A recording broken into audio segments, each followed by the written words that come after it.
بہن نے کہا کہ وہ اسلام قبول کرنا چاہتی ہے، اور جیسے میں نے کل کہا کہ اکثر لوگ مجھے کہتے ہیں کہ عام پبلک میں کلمہ مت پڑھاؤ. یہ میری خواہش نہیں ہے.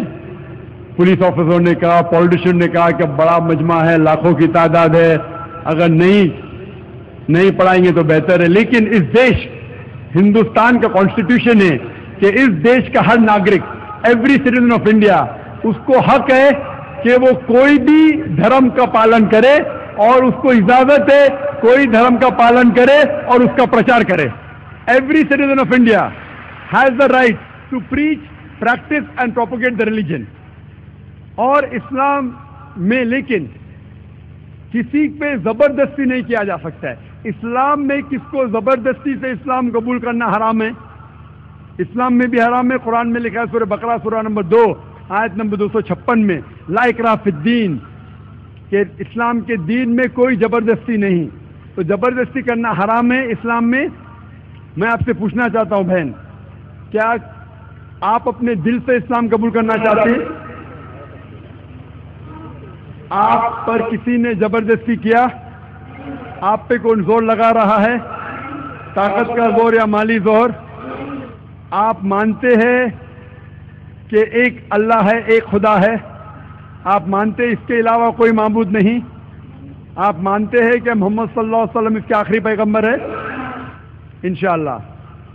یہ دیش میں ممانعت نہیں ہے، اسلام میں ممانعت نہیں ہے، تو میں کیسے روک سکتا ہوں آپ کو اسلام قبول کرنے سے؟ انشاءاللہ میں آپ کو عربی میں کلمہ پڑھاؤں گا، اس کے بعد ترجمہ آپ سے دہرائیے. اشہد اللہ الہ الا اللہ واشہد ان محمدن عبدہ ورسولہ.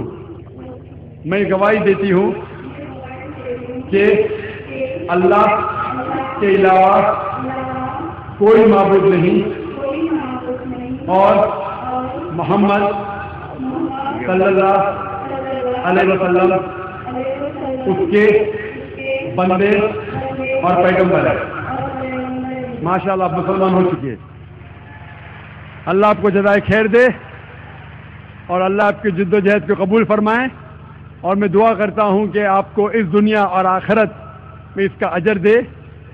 اور میں سارے لوگ، جیسے کل کہا میں نے کہ ہم مسلمانوں کا فرض ہے کہ اگر کوئی غیر مسلم اسلام قبول کرتا ہے، ہمیں اس کا ساتھ دینا چاہیے، اس کے جو بھی مشکلات ہیں اسے دور کرنا چاہیے.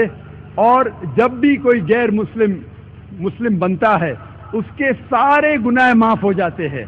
اللہ کے رسول کی حدیث ہے جیسا کہ گویا ایک نیا انسان جنم لے رہا ہے. میں بھی آپ سے دعا کرتا ہوں کہ آپ جو غیر مسلمان اسلام قبول کر رہے، آپ ہمارے لیے بھی دعا کیجیے.